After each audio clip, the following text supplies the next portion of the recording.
le Seigneur Jésus-Christ vous bénisse richement. Euh, j'ai souvent l'habitude de, quand il y a quelque chose qui ne marche pas avec moi, quand je remarque par exemple une difficulté, une maladie, un problème, je trouve toujours l'occasion je prends le temps de me poser des tas de questions. Ce qui se passe avec moi, certainement, il y a quelqu'un d'autre qui peut avoir une situation plus difficile que ça. Qu'est-ce que je dois faire pour que cette personne-là se sente bien? J'essaie de me mettre sur sa peau, puisque je passe par la même chose. J'essaie d'imaginer ce qu'il peut ressentir, ce que ça peut créer. Or, je m'adresse à beaucoup de gens qui sont inaptes, qui sont, je dirais, qui ont une certaine inaptitude dans leur corps. Vous voyez, quand on parle de quelqu'un qui est inapte, cela ne veut pas dire simplement qu'une personne qui ne marche pas, une personne qui ne parle pas ou une personne qui a un défaut. Ça peut être dans beaucoup de cas. Vous voyez, il y a beaucoup de gens qui sont dans des situations des maladies. Parfois c'est un problème cardiaque, parfois c'est un problème de tension, parfois ils passent par l'AVC, ils passent par beaucoup de choses. Vous voyez, il y a d'autres qui ont un problème des yeux, d'oreilles, tout cela. Donc il y a plusieurs cas. Et je vous assure qu'il y a des moments où ça devient pénible. J'ai déjà vu ça avec ma femme. Donc, nous sommes passés par des situations tellement difficiles à tel point que les gens ne savent plus quoi faire, quoi vous dire. Les gens ne font que vous regarder de loin, mais ils ne savent pas ce que vous êtes en train de subir. Peut-être vous êtes quelque part. Nombreux sont des situations difficiles. Il y a d'autres, parfois, ils ont des problèmes pour enfanter. Et il y a des gens qui ont des problèmes de cancer, il y a des gens qui ont le problème de malformation. Et vous voyez que non, quand vous êtes dans le cas dans ce cas de figure, imaginez-vous, vous ne marchez pas comme les autres, vous avez une malformation corporelle, vous avez un problème de santé qui vous inquiète beaucoup, un problème de diabète qui persiste à chaque instant. Et parfois, il vous arrive que non, vous posez des questions, que non, je vais bientôt mourir, et vous développez vraiment un sentiment de mépris envers vous-même. Et quand vous regardez les autres, cela vous fait de la peine. Et nombreux sont dans ce genre de situation. Je vous assure que j'ai quelque chose à vous dire, frères comme sœurs. Je ne connais pas là où vous êtes, dans quel pays vous êtes, dans quelle ville vous êtes. Vous savez qu'il est très difficile pour une personne, par exemple, de prendre les traitements très complexes. Par exemple, les produits que vous êtes obligé de prendre matin, midi, soir ou encore chaque jour. Des injections qu'ils font se faire dans le corps à tout moment pour essayer de se maintenir en forme, pour essayer de lutter pour cette vie qu'on nous a accordée. Vous savez que vous pouvez transformer votre handicap, votre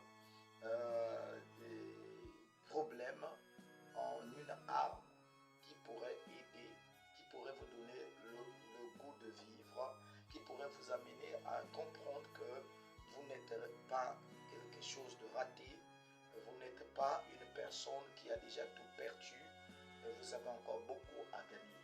Vous savez que si vous avez des difficultés pour mettre au monde, si vous avez un handicap quelque part, si vous avez une maladie qui persiste, c'est très important, frères et sœurs, de prendre le temps d'aller pour aider les gens qui passent par la même voie. Vous savez que non, une personne qui n'a jamais connu d'échec ne saura pas comment faire sortir quelqu'un qui est dans l'échec ou encore qui est sur le point d'aller vers l'échec. Une personne qui n'a jamais été malade ne peut pas mieux comprendre la douleur d'une personne qui était malade. Vous voyez? Donc, ce n'est pas que Dieu, il ne faut pas mettre un point dans votre vie parce que Dieu n'a pas encore dit le dernier mot. Vous n'êtes pas inutile, vous n'êtes pas une personne ratée, ne dites surtout pas cela. Dieu, lui, le sait. Dieu n'est pas injuste. Je sais que non, très souvent, les gens, quand ils passent par ces genres de situations, la première des choses qui vient, que non, où est son Dieu?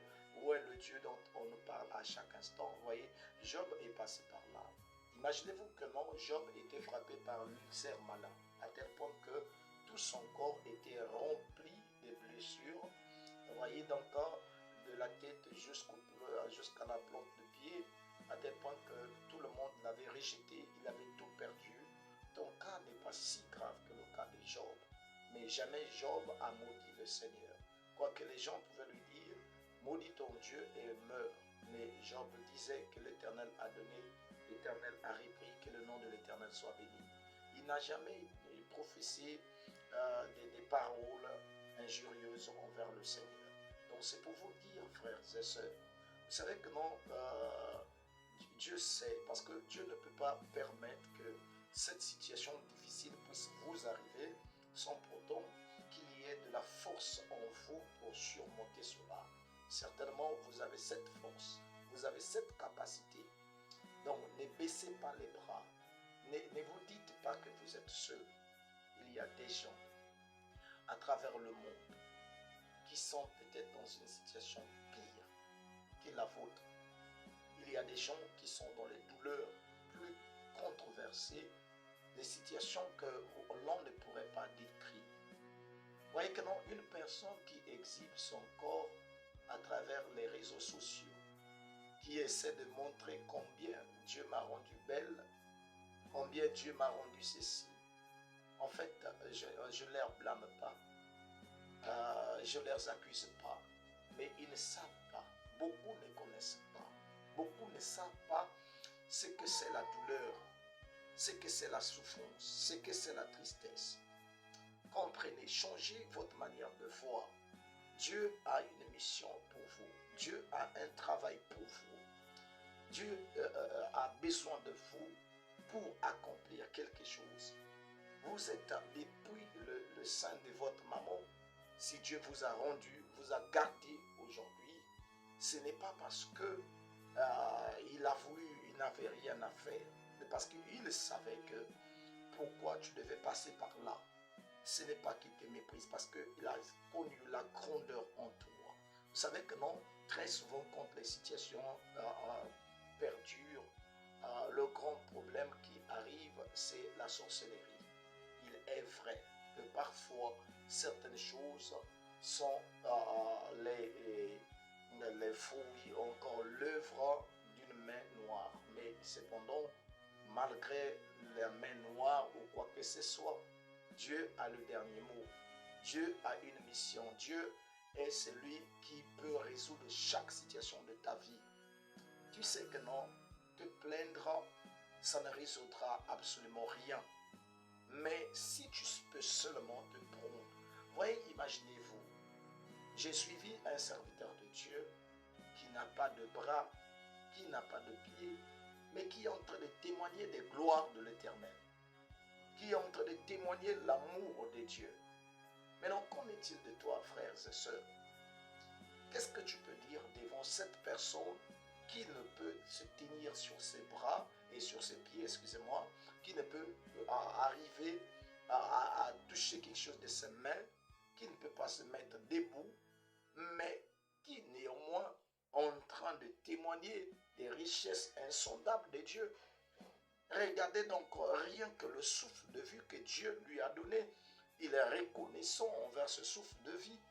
Il dit que non, quoi que je ne suis pas comme les autres, quoi que je n'ai pas la grandeur comme les autres, mais néanmoins, je suis reconnaissant. Vous voyez, c'est ça la grandeur, être reconnaissant même dans les moindres choses envers Dieu. Dieu veut de la reconnaissance. Déjà, le souffle de vie, c'est déjà une grâce.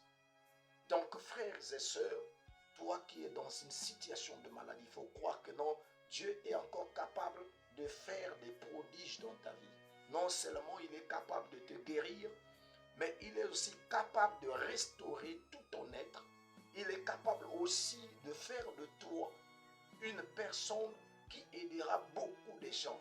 Essaie aujourd'hui, essaie d'imaginer que non, si tu te lèvais pour aider les gens qui sont passés par la situation ou qui passent par la même situation que toi, les gens qui sont dans les mêmes difficultés que toi.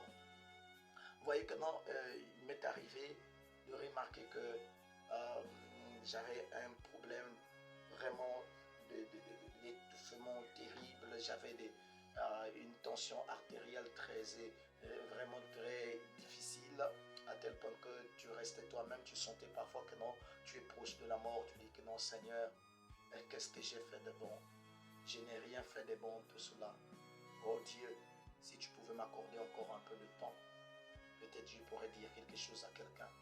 Vous savez que non, ces sentiments-là arrivent à beaucoup de gens.